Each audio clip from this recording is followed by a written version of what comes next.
प्रयागराज की एक शाही शादी की चर्चा जोरों पर है। कहा जाता है इस आयोजन में अरबों रुपए खर्च किए गए। चारों ओर जगमगाते टेंट, फूलों की महक में घुली सत्ता की गंध। ये शादी थी कपिल मुनि करवरिया की बेटी की, लेकिन बात सिर्फ शादी की नहीं, बात उस नाम की है जिसे देखने के लिए बड़े बड़े लोग पहुंचे। और सबसे दिलचस्प तथ्य, इस शादी में शामिल होने के लिए कपिल मुनि करवरिया और उनके भाई सूरजभान जेल से पैरोल पर बाहर आए। पूर्व सांसद कपिल मुनि करवरिया की बेटी मीनाक्षी की शादी डॉक्टर सिद्धार्थ से हुई। मीनाक्षी ने जहां MBA की डिग्री हासिल की है, तो वहीं उनके पति डॉक्टर सिद्धार्थ राजस्थान के राज्यपाल रहे कलराज मिश्रा के रिश्तेदार बताए जा रहे हैं। यही वजह है कि यह विवाह सिर्फ रस्म नहीं, सत्ता और रसूख का सबसे बड़ा प्रदर्शन बन गया। और ऐसा दावा किया जाता है कि 30 से 40 हजार लोग इस विवाह के गवाह। लोग जानना चाहते हैं, आखिर कौन है बाहुबली करवरिया परिवार और इतना प्रभावशाली कैसे बना? कहां से शुरू हुई इस बाहुबली खानदान की ताकत? तो चलिए जानते हैं। करवरिया बंधुओं की ताकत को समझना है तो हमें 6 दशक पीछे जाना होगा। 1960 का दौर, लोकतंत्र नई सांस ले रहा था, नेहरू विकास की नींव गढ़ रहे थे। और उसी समय जब कौशाम्बी इलाहाबाद अब प्रयागराज का हिस्सा था, मंझनपुर के चकनारा गांव में एक और ताकत आकार ले रही थी। नाम था जगत नारायण करवरिया। लंबा कद, गठीला शरीर, पहलवानी उनका शौक। घोड़े से जब निकलते थे तो 10 से 12 लठैत पैदल उनके पीछे चलते थे। किसी को कोई समस्या हो तो उसका समाधान जगत नारायण करवरिया के पास होता था। धीरे धीरे उनका प्रभाव बढ़ता गया। जगत नारायण करवरिया की नजर यमुना से निकलने वाली मोरंग पर पड़ी, जिसे लाल सोना कहा जाता है। मोरंग निकालने के लिए जगत नारायण करवरिया ने ठेके लिए और यहीं से शुरू हुआ सफर एक साधारण परिवार से उठकर बाहुबली बनने का। यूपी में 1967 में जब विधानसभा चुनाव हो रहे थे, तो कौशाम्बी की सिराथू विधानसभा सीट से जगत नारायण करवरिया ने निर्दलीय मैदान में ताल ठोका और सामने थे हेमवती नंदन बहुगुणा, जो आगे चलकर उत्तर प्रदेश के मुख्यमंत्री बने। जगत नारायण यह चुनाव तो नहीं जीत सके, पर एक बात साफ हो गई, करवरिया परिवार ने राजनीति में कदम रख दिया। यहीं से यह नाम सिर्फ गांव तक सीमित नहीं रहा, सियासी गलियारों में भी सुनाई देने लगा। जगत नारायण करवरिया के बाद परिवार की कमान उनके 2 बेटों ने संभाली, मौला महाराज और भुक्खल महाराज ने। 1970 का दशक, दोनों भाई गांव से आगे बढ़े और इलाहाबाद, आज का प्रयागराज पहुंचे। यहां उन्होंने पहला कदम रखा रियल एस्टेट में।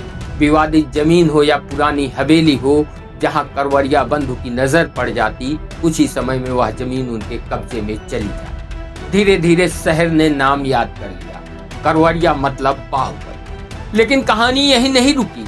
अब उनकी नजर पड़ी मोरंग के कारोबार पर।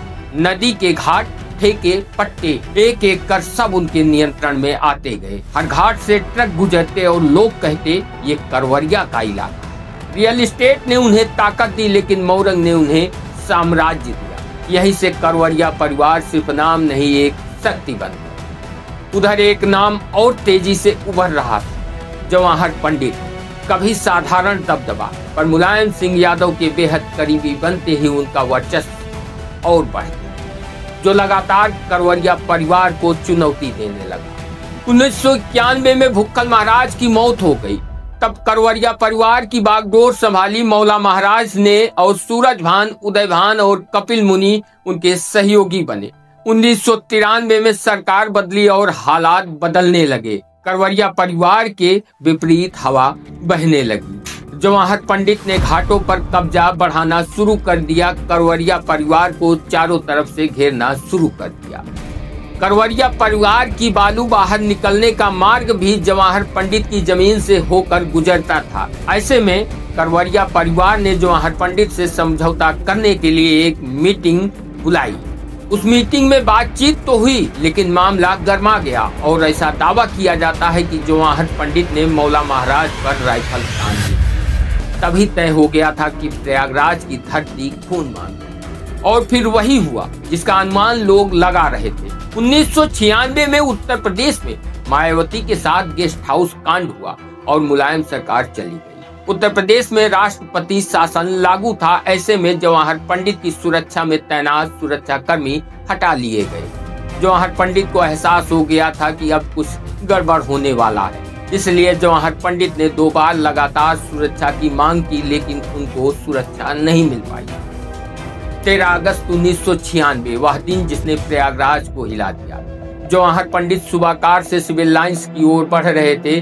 पीछे एक सुमो भी चल रही थी। चौराहे के पास अचानक एक गाड़ी सामने आकर रुकी। बगल से दूसरी गाड़ी ने रास्ता बंद कर दिया। कुछ ही सेकंड में काफिला 3 दिशाओं से घिर चुका और फिर जवाहर पंडित की हत्या हो गई। यह केवल एक हत्या नहीं, यह वह पल था जब प्रयागराज ने पहली बार AK-47 की आवाज सुनी। पूरा शहर कांप गया। उत्तर प्रदेश की राजनीति हिल गई। AK-47 की गूंज दिल्ली तक पहुंची और हत्या का आरोप लगा करवरिया परिवार। आरोपी बनाया गया मौला महाराज, उदय भान, कपिल मुनि और सूरज भान के साथ रामचंद्र त्रिपाठी। 1996 में मौला महाराज की मृत्यु हो गई। केस चला, सालों तक चलता रहा। 4 नवंबर 2019 को अदालत ने एक फैसला सुनाया। कपिल मुनि, सूरज भान, उदय भान और रामचंद्र त्रिपाठी को उम्र कैद की सजा। लेकिन इस निर्णय से भी बड़ी चर्चा उस घटना की थी जो इससे 13 महीने पहले हुई थी। 4 अक्टूबर 2018 उत्तर प्रदेश सरकार ने खुद कोर्ट में अर्जी दी कि सबूत पर्याप्त नहीं है, मुकदमा वापस लिया जाए, पर अदालत ने इस अनुरोध को खारिज कर दिया। ट्रायल पूरा हुआ और सजा बरकरार। अब बात करते हैं करवरिया परिवार के राजनीति में एंट्री की। करवरिया परिवार ने राजनीति में एंट्री 1967 में जरूर कर लिया था, लेकिन इन्हें सफलता नहीं मिली। 1997 में उदय भान करवरिया जिला सहकारी बैंक अध्यक्ष बने। यही पहली बड़ी राजनीतिक सफलता थी। 2000 में कपिल मुनि जिला पंचायत अध्यक्ष बने। 2002 में उदय भान बारा से बीजेपी विधायक बने और 2005 में सूरज भान राजनीति में आए। 2007 में MLC बने। 2009 में कपिल मुनि BSP सांसद फूलपुर बने, यानी तीसरी पीढ़ी ने करवरिया नाम को विधानसभा और लोकसभा में पहुंचा दिया। 2017 में नीलम करवरिया पत्नी उदय भान करवरिया मेजा से बीजेपी की विधायक बनी। करवरिया परिवार में समय का उतार चढ़ाव भले ही आया हो, लेकिन सत्ता में उनकी पकड़ हमेशा मजबूत बनी रही और राजनीतिक रसूख हमेशा कायम रहा। कोर्ट ने आजीवन कारावास की सजा सुनाई तो लोगों ने यही अनुमान लगाया कि करवरिया परिवार का रसूख धीरे धीरे अब समाप्त हो जाएगा। लेकिन 19 जुलाई 2024 को राज्यपाल ने आर्टिकल 161 के तहत उदय भान करवरिया की समय पूर्व रिहाई मंजूर की आधार गुड कंडक्ट बताया। 25 जुलाई 2024 को उदय भान नैनी जेल से बाहर आए। करवरिया इतिहास ने फिर करवट बदल लिया। उदय भान की रिहाई के बाद करवरिया परिवार और उनके समर्थक कभी ढंग से खुशी मना भी नहीं पाए थे कि समय ने फिर पलटी मारा।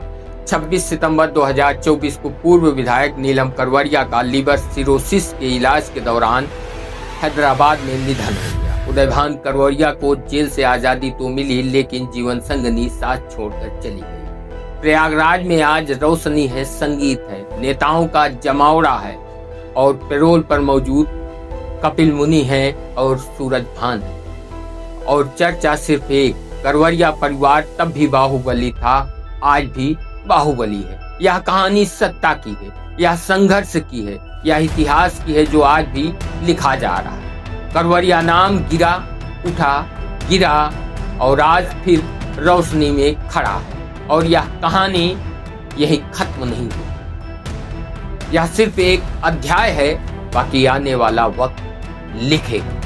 आप लोग क्या सोचते हैं? अपनी राय कमेंट बॉक्स में कमेंट कर जरूर बताएं।